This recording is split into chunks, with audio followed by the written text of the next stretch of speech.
우리 옆에 계신 분들하고 인사할까요? 사랑합니다. 믿습니다. 자랑스럽습니다. 인사하겠습니다. 사랑합니다. 믿습니다. 자랑스럽습니다. 어제까지 참 많은 비가 왔었죠. 우리 성도님들 아무 사고 없으시길 주님의 이름으로 간절히 축복합니다.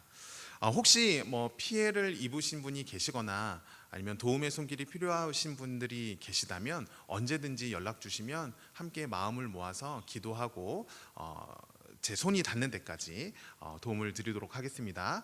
여러분들 혹시 무슨 일이 있다거나 아니면 여러 가지 상황들이 있으시다면 언제든지 전화를 주시고 기도 제목을 나눠주시면 같이 함께 제가 마음 모아서 기도하도록 하겠습니다. 여러분, 오늘 우리가 살아가고 있는 이 시대는 개인의 나의 자유와 권리 그리고 이러한 가치들을 가장 최고의 가치로 여기는 시대를 살아가고 있습니다. 그래서 그런 말들 들어보셨죠? 내 인생 누가 결정해요? 내 인생 누가 결정해요? 내가 결정해. 그리고 나는 누구에게도 굴복하지 않아. 내가 오라 라고 이러한 말들을 요즘 시대에 진짜 많이 듣곤 하는 것 같습니다. 그래서 우리가 이 순종이라는 말을 생각하면요, 이 시대와 뭔가 동떨어져 있는 것처럼 느껴지곤 합니다. 왜냐하면 여러분, 순종이라는 것은 내 뜻을 꺾고 누군가의 뜻을 따른다는 것을 담고 있기 때문에 그래요. 그래서 이 순종이라는 말이 지금 시대를 살아가고 있는 이들에게는 시대의 착오적인 말이 아닌가라고 많은 사람들이 생각하기도 하는 것이죠.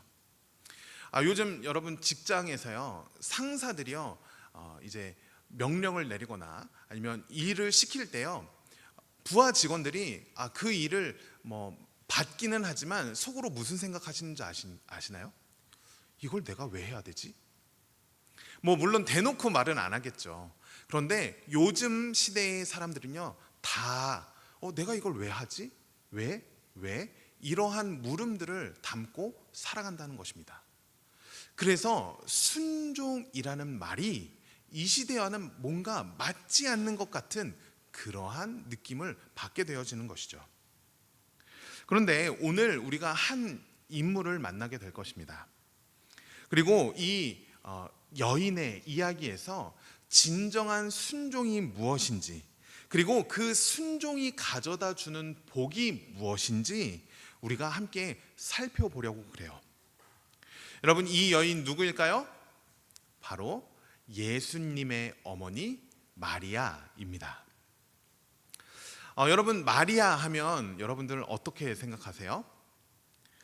우리가 마리아라는 이 여인을 생각할 때요, 어떤 분들은 너무나 성스럽고 또 거룩한 분으로 생각합니다.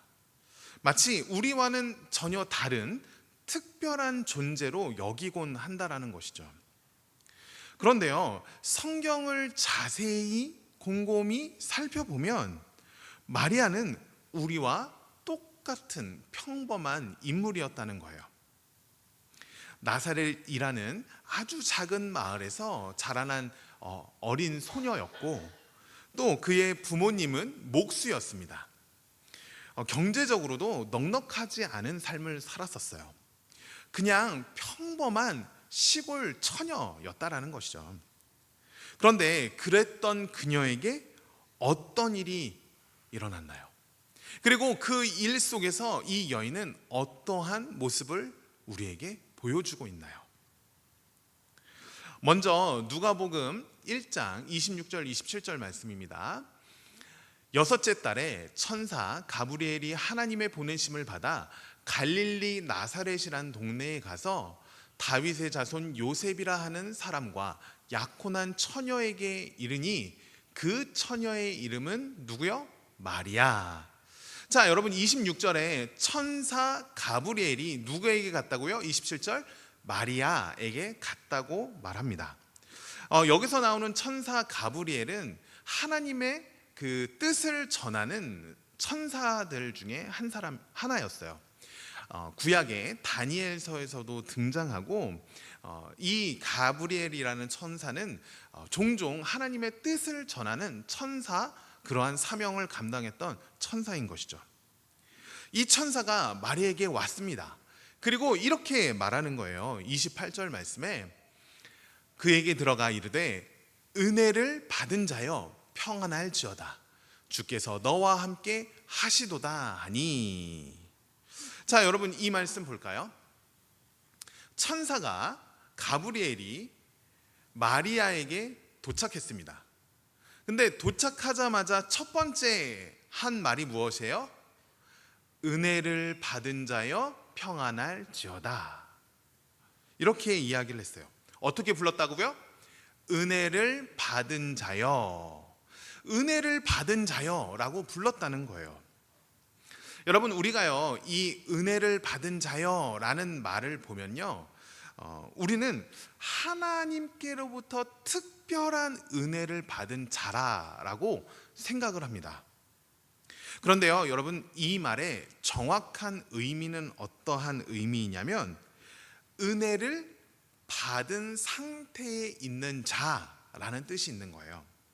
다시 말해서 마리아가 특별한 은혜를 받은 것이 아니라 하나님의 은혜 아래에 있는 우리와 같은 똑같은 사람이었다라고 말씀하는 것입니다. 특별한 선택을 받은 인물이라거나 특별한 은사를 가지고 있었던 사람이 아니라 우리와 똑같은 평범한 사람이었다는 거예요. 여러분, 우리는 성경의 인물들을 보면서요, 저 인물은 나와 좀 다른데? 우리와는 좀 달라라고 생각을 하곤 합니다. 믿음의 조상 아브라함, 그리고 이스라엘의 위대한 지도자 누구죠? 모세. 그리고 하나님 마음에 합한 사람 누구예요? 다윗. 여러분, 이 사람들을 보면요, 뭔가 특별한 것 같아요. 특별한 사람이라는 생각이 들어요. 그런데요, 여러분, 그렇지 않다라는 거예요.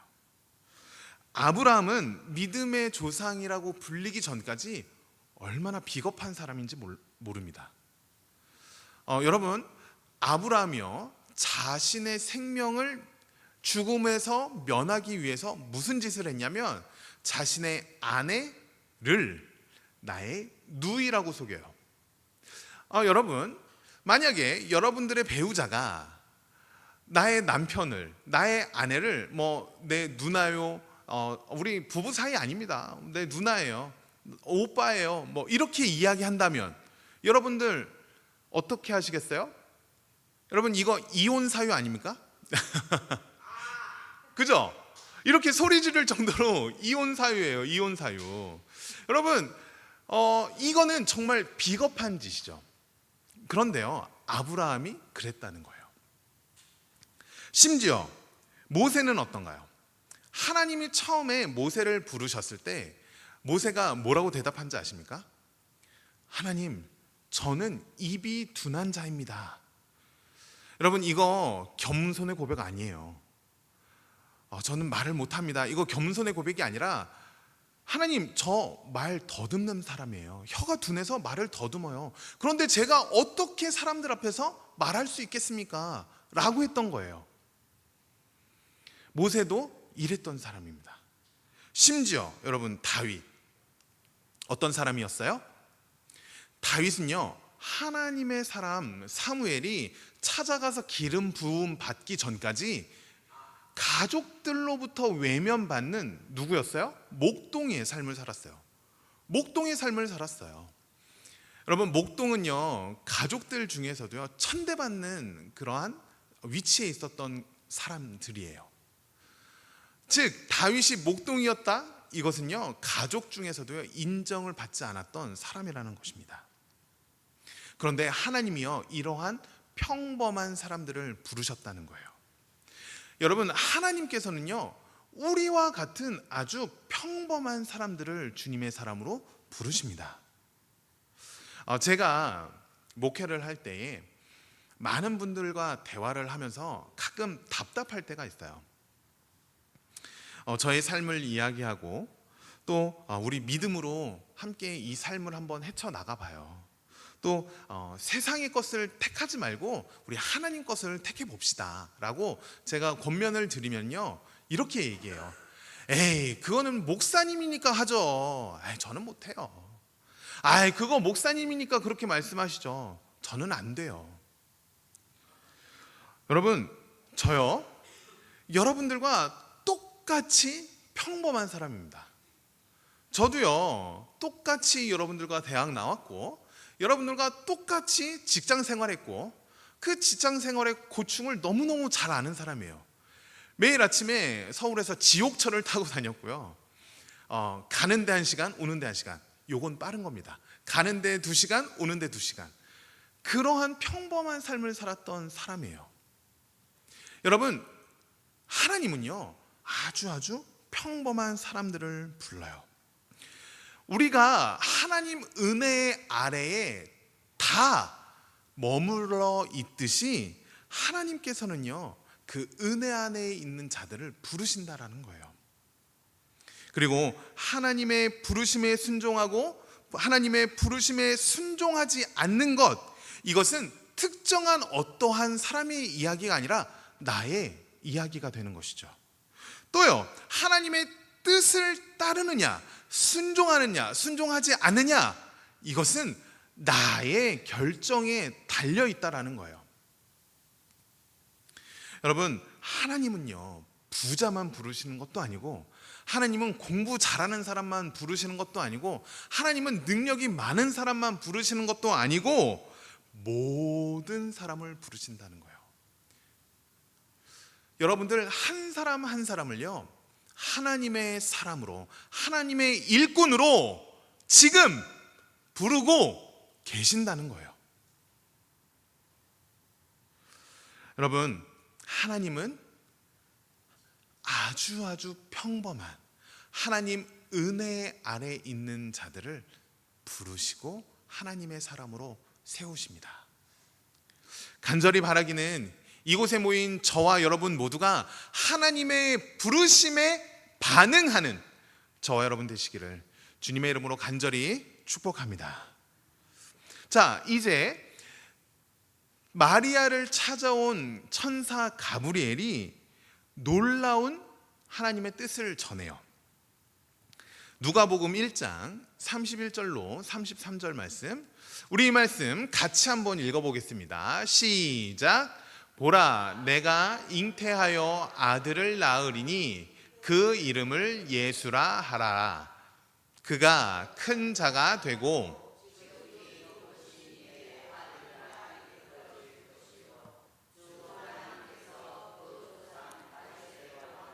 그에게 주시리니 영원히 야곱의 집을 왕으로 다스리실 것이며 그의 나라가 무궁하리라.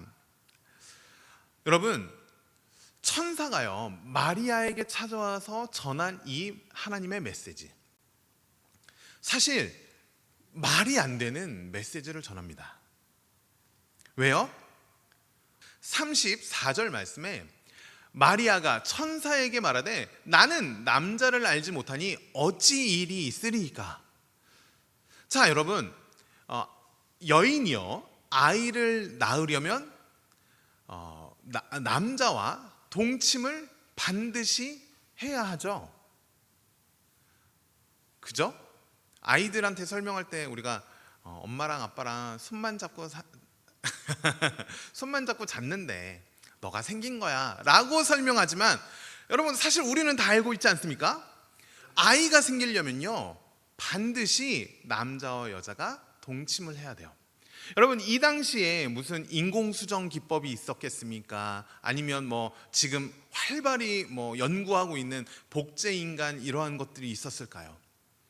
아니죠.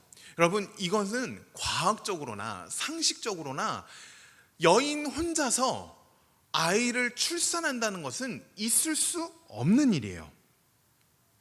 그러니까 지금 이 이야기를 듣는 마리아가요, 얼마나 당황스럽겠어요. 아니, 지금 무슨 얘기를 하시는 거죠? 저는요, 남자와 이 동침한 적이 없어요. 비록 약혼자 신분이긴 하지만 여러분, 이스라엘 나라의 이 결혼 문화는 약혼하고 1년 뒤에 결혼을 합니다. 약혼하고 1년 하는 동안 심지어 남자와 함께 거하지도 않아요. 동침하지도 않아요. 따로 떨어져 살고 있다가 결혼식 날 첫날 밤을 가지게 되는 거예요.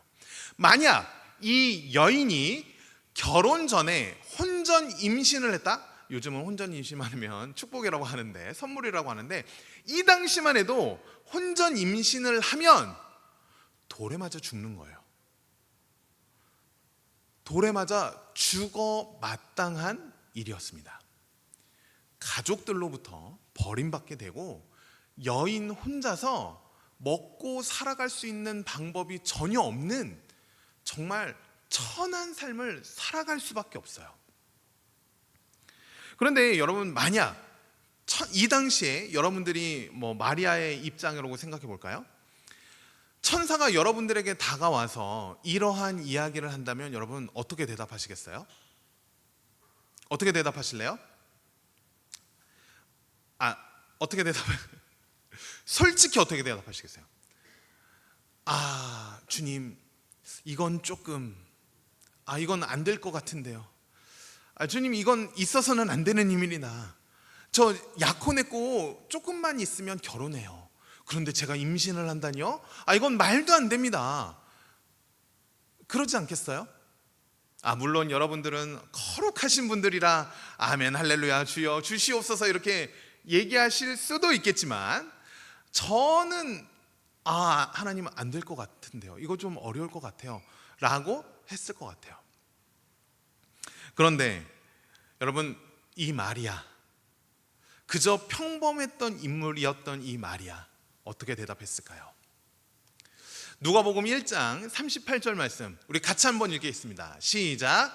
마리아가 이르되 주의 여정이여니 말씀대로 내게 이루어지이다 하매 천사가 떠나가니라. 말씀대로 내게 이루어지리다. 말씀대로 이루어질 것입니다 라고 고백했어요. 여러분, 마리아는 이 순간 자신의 모든 것을 하나님께 내어 맡긴 것입니다. 자신이 꿈꾸었던 결혼 생활, 그리고 자신이 꿈꾸었던 그 행복한 미래, 그러네 이 모든 것을 포기하고, 내가 비록 사람들로부터 손가락질 받을지 모르지만, 내가 비록 어쩌면 죽음의 위협을 당할지 모르지만, 모든 것을 내려놓고 하나님의 뜻에 따르겠습니다 라는 이 순종의 고백을 하나님께 올려드린 것이죠. 여러분, 바로 이것이 진정한 순종입니다. 우리는요, 기도할 때마다 하나님께 주여, 제가 주님 말씀대로 순종하겠습니다, 주여, 내가 주님 뜻대로 순종하겠습니다 라고 고백하지만, 상황이 나와 맞을 때만, 그리고 내가 생각한 것과 맞을 때만, 그리고 좋은 것이 보일 때만 순종하는 것이 우리의 솔직한 모습 아닙니까? 아니면 내 뜻을 따라 놓고 하나님, 이 뜻을 이루어 주십시오, 이것 하나님의 뜻 아닙니까? 라고 오히려 우리의 뜻을 하나님께 관철시키기도 하지 않습니까? 여러분, 순종이라는 것은 내가 생각한 것과 다를지라도, 설령 내가 세상과 다른 가치로 살아가 손해를 본다 할지라도 하나님의 말씀에 믿음으로 반응하고 믿음으로 순종하는 것, 이것이 진짜 순종이라는 것이죠. 그리고 이러한 진정한 순종은 억지로 하는 것이 아니라 하나님을 깊이 신뢰하는 그 마음 안에서, 그리고 하나님을 향한 그 믿음 안에서 자발적으로 순종하는 것입니다. 이것이 진정한 순종인 것이죠. 많은 분들이 저에게 물어보세요. 목사님, 아니 어떻게 그렇게 좋은 직장 다니다가 목회자가 됐습니까? 심지어요, 제가 이제 목사 안수를 받기 위해서 마지막으로 이제 목사님들, 선배 목사님들, 그 소위 고시위원이라고 하시는 그 목사님들, 제가 목사가 돼도 되는지 안 되는지를 결정하시는 그분들이 마지막으로 저에게 질문했던 것이 무엇이냐면, 아니 그 좋은 직장 놔두고 왜 목사가 되려고 합니까? 이 질문이었거든요. 많은 분들이요, 제가 좋은 직장을 버리고 목사가 된 것을요 굉장히 위대한 일이라고 생각하세요. 물론 쉬운 결정 아니었죠. 물론 제 즉흥적인 결정 아니었습니다. 그런데요, 제가 얼마나 하나님께로부터 큰 은혜를 받았는지 깨닫게 되니까, 하나님께로부터 얼마나 큰 사랑을 받았는지 깨닫게 되니까 제가 가만히 못 있겠더라고요. 그래서 사실 저 진짜 가난하게 사는 거 싫고 남한테 도움받으면서 사는 거 진짜 싫지만, 하나님께 그 모든 건 내려놓고 주님, 제가 목회자가 되겠습니다라고 결단했어요. 제가 그 마음으로 결단했습니다. 여러분, 이러한 것이 순종의 모습 아닐까요? 그런데 놀라운 것은요, 하나님께서요 이처럼 순종하는 자들에게 놀라운 하나님의 은혜와 축복을 내려주신다라는 거예요. 세상이 줄 수 없는, 세상이 절대로 줄 수 없는 놀라운 은혜와 축복을 선물로 주시더라라는 것입니다. 누가복음 1장 46절부터 55절까지의 말씀을 보시면 마리아의 고백이 나와요. 우리가 소위 이 고백을 마리아의 찬가라고 합니다. 마리아의 찬가. 이 성경 속에 여인들의 위대한 찬가가 나와요. 한 군데는 바로 이 마리아의 찬가, 또 한 군데는 어디 나오냐면, 우리 말씀 배웠습니다. 사무엘상에 나오는 한나의 고백, 사무엘의 어머니 한나의 고백, 한나의 찬가. 이 위대한 하나님을 향한 찬양과 그 놀라운 고백이 담겨져 있어요. 그런데 이 마리아의 찬가 속에서 마리아가 하나님께 순종했을 때 어떠한 축복을 받았는지 그 내용이 나옵니다. 첫 번째, 순종함으로 누릴 수 있었던 축복이 무엇이냐? 첫 번째는 무엇이냐면 마음의 평안과 기쁨의 축복이라는 거예요. 우리 같이 한번 읽어볼까요? 시작. 마음의 평안과 기쁨의 축복. 누가복음 1장 47절 말씀, 우리 같이 한번 읽어보겠습니다. 시작. 내 마음이 하나님 내 구주를 기뻐하였음은. 여러분, 지난주 한 주 동안 정말 마음을 놓고 하하하하 웃은 적이 몇 번이나 되시나요?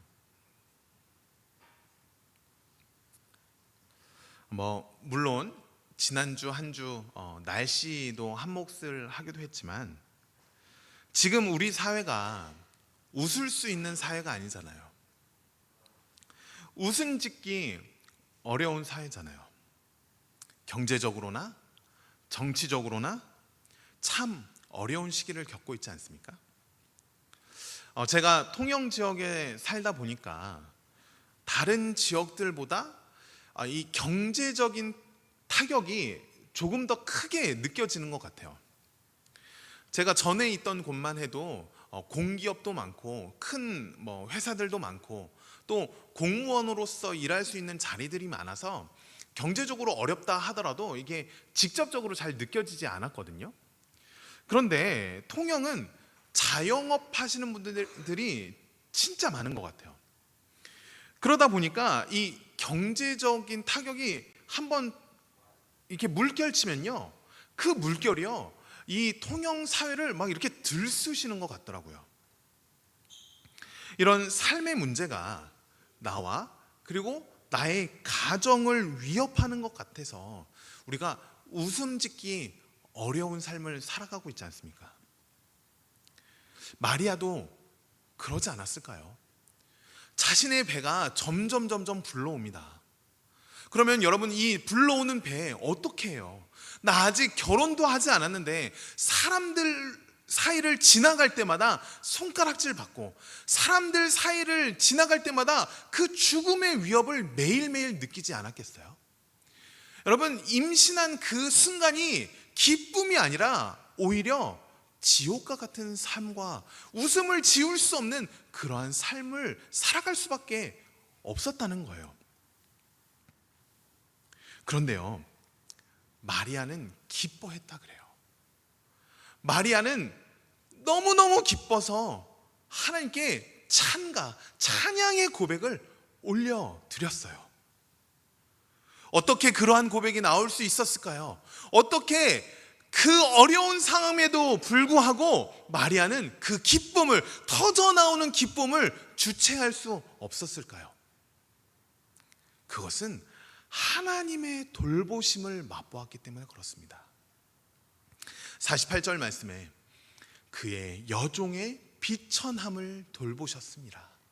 보라, 이제 후로는 만세 나를 복이 있다 일컬으리로다. 여러분, 하나님께서는요, 하나님의 말씀에 순종하는 사람을 돌봐주시고 지켜주세요. 그래서 우리는 하나님께서 내려주시는 그 마음의 평안과 그 기쁨을, 그 축복을 누리는 삶을 살아갈 수 있는 것입니다. 여러분, 순종할 때 누릴 수 있는 첫 번째 축복이 무엇이냐? 바로 마음의 평안과 기쁨의 축복이라는 거예요. 그렇다면 두 번째, 순종할 때 우리가 누릴 수 있는 축복 무엇이냐? 같이 한번 읽어볼까요? 시작. 자존감 회복의 축복. 여러분, 48절 말씀 다시 한번 볼까요? 48절 말씀에 이 마리아가 자신을 어떠한 존재다라고 고백하냐면 그의 여종의 비천함을 돌보셨음이라 고백합니다. 즉, 나는 비천한 사람입니다. 하나님, 나는 비천한 사람입니다 라고 고백하는 거예요. 자존감이 완전히 무너져 버렸던 삶을 살았던 여인이라 지금 고백하고 있는 것이죠. 그런데 하나님이 나의 비천함을 돌보시고 나를 복되게 하셨다, 만세에 나를 복이 있다 일컬으겠다는 이 고백을 통해서 마리아가 자존감이 회복되었음을 우리가 볼 수 있습니다. 여러분, 세상은요 우리를 비천하게 볼지라도 우리 하나님은요 우리를 비천하게 보지 않으세요. 우리를 너무너무 소중한 존재로 바라보시고 우리를 귀히 여겨주십니다. 여러분, 남들의 평가를 두려워하지 마십시오. 아니, 남들이 나한테 뭐라고 하는 거 그거 뭐가 무서워요. 하나님이 나를 사랑하신다고 말씀하시는데, 아니 물론 내가 뭐 잘못을 저지르거나 뭐 나쁜 짓을 행한 것은 예외고요. 그저 사람들이 나의 모습을 보고 무시하거나 나의 모습을 보고 천히 여기는 것을 여러분 두려워하지 마십시오. 왜요? 우리는요 하나님이 그의 피값으로, 아들의 피값으로 사신 존귀한 존재이기 때문에 그렇습니다. 여러분, 이것을 잊지 마십시오. 순종할 때 하나님께서는요 우리를 자존감을 회복시켜 주시는 그 놀라운 축복으로 담대하게 세상을 살아가게 하십니다. 제가 처음으로 이제 전도사가 되어서 이제 청소년부를 맡았었어요. 청소년부를 맡았을 때 저와 함께했던 선생님들 중에 한 분이 정말 놀라운 이야기를 저에게 해주셨어요. 뭐냐면, 목사님, 목사님은 참 자존감이 높으신 것 같아요. 너무 보기 좋아요. 여러분, 그때 제가 어떻게 반응했는지 아십니까? 네? 제가요? 제가 자존감이 높다고요? 여러분들이 보시기에 제가 자존감이 높아 보이나요? 낮아 보이나요? 왜 말이 없으세요? 높아 보이세요? 낮아 보이세요? 그냥 그렇게 보이시겠죠? 사실요, 저 자존감 되게 낮은 사람이었습니다. 자존감이 너무너무 낮아서요, 뭐 하나 할 때 확실하게 결정하지 못했던 사람이에요. 그래서 일을 할 때도요, 자신감 없고 왠지 눈치 보고 그랬던 사람이에요. 그런데 제가 하나님 말씀에 순종하여 목회자가 되었고 하나님의 뜻을 따르는 삶을 결단하고 나아가니까 하나님께서요, 저의 자존감을 높여주시더라고요. 그래서 하는 일마다 자신 있게 일하고 하나님의 일을 자신 있게 선포하고, 또 하는 일마다 사람들이 모이고 하는 일마다 하나님의 도우심으로 아름답게 열매가 맺어지고, 여러분, 이건 정말 실로 놀라운 축복 아니겠습니까? 여러분, 단순히 자존감 높아지는 거, 높아지면 좋죠, 이 정도 수준이 아니라는 거예요. 자존감이 높아지면요, 주변에 사람들이 붙어요. 그리고 그 사람들을 통해서요, 하나님이요, 놀라운 일들을 만들어 가세요. 그렇게 사랑하는 성도 여러분, 순종 한번 해보시라니까요. 순종 한번 결단해 보시라니까요. 그리고 진짜 나의 삶을 하나님 앞에 한 발짝 내딛어 보세요. 그리할 때 하나님께서요, 놀라운 그 자존감 회복의 축복을 주심으로 우리에게 아름다운 열매를 맺게 해주실 것입니다. 이제 세 번째, 순종의 축복은 무엇이냐? 우리 같이 함께 읽겠습니다. 시작. 역전의 축복. 하나님께서는요, 역전의 축복을 내려주십니다.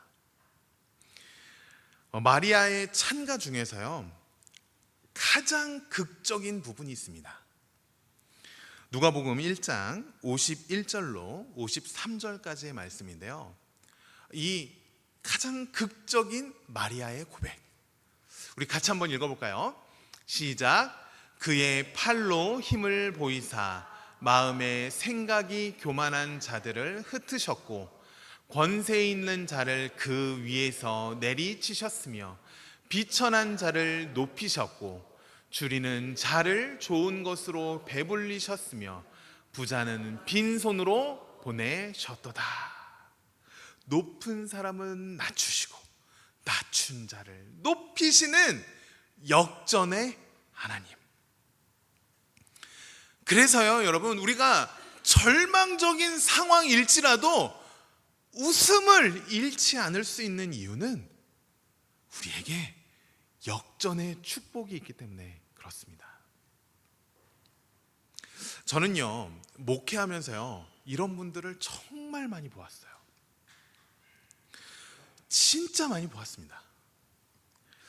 세상으로 보면, 세상 눈으로 보면 정말 보잘것없는 분들이 승승장구하는 모습들을 보게 돼요. 어떤 분이 회사에서 이 신우회를 조직하고 매주 이제 예배하는 것에 순종하고 그것에 열심을 두었다고 그래요. 그런데 그분은 누가 봐도 능력이 많은 분이 아니었어요. 그런데 참 신기한 건 여러분, 어쩔 수 없이 이사를 가야 되거든요. 근데 이사를 가야 되는데 대출 문제랑 이것 때문에 전세보다는 집을 사야 되는 상황이 된 거예요. 그래서 울며 겨자 먹기로 그 집을 샀는데, 세상에 그 집을 사자마자 집값이 오르기 시작하는 거예요. 또요, 그분이 사람들이 다 하기 싫다고 하는 프로젝트를 정말 어쩔 수 없이 맡게 되었어요. 그랬는데요, 그 프로젝트가 놀라운 결과를 맺게 되는 거예요. 능력이 있는 사람이 아니었어요. 잘 나가는 사람이 아니었어요. 누가 봐도 이거 어떡하냐? 어떻게 보면 좀 괜찮겠어? 사회생활 잘할 수 있을까? 이렇게 걱정하던 사람이었거든요. 그런데 그분이요, 그저 하나님의 말씀에 순종해서 하나님의 뜻을 따르는 삶을 살아가니까요, 하나님께서 그의 인생을요 역전시켜 주시더라고요. 여러분, 하나님께서는요, 하나님의 말씀에 순종하여 그의 뜻을 따르는 자에게요 놀라운 역전의 축복을 내려 주십니다. 사랑하는 성도 여러분, 여러분들은 지금 무엇을 선택하고 계십니까?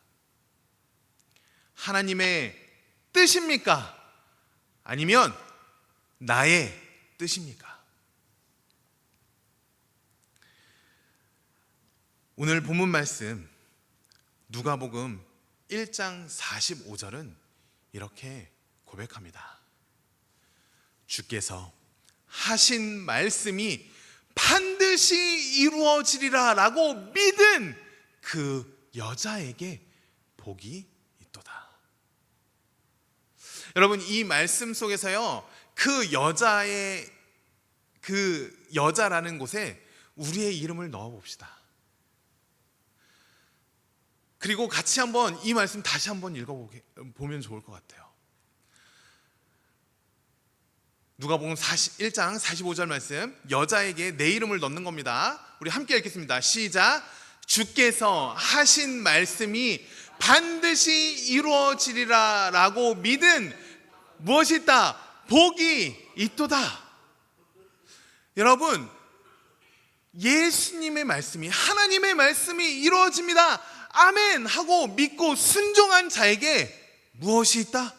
복이 있다. 복이 있다. 세상이 우리에게 복을 주는 것이 아니라 하나님이 우리에게 복을 주신다는 거예요. 다시 한번 여러분들에게 물어볼게요. 여러분들의 인생, 여러분들은 지금 무엇을 선택하시겠습니까? 하나님의 뜻입니까? 아니면 세상의 가치입니까? 간절히 바라기는 오늘 우리에게 주신 이 말씀을 마음에 새겨 주님의 말씀이 반드시 이루어집니다 라고 고백하며 나아가 주님께서 주시는 마음의 평안의 기쁨의 축복, 그리고 자존감 회복의 축복, 역전의 축복을 누리는, 순종하는 것을 통하여 이 놀라운 축복을 누리는 저와 여러분 되시기를 주님의 이름으로 간절히 축원합니다.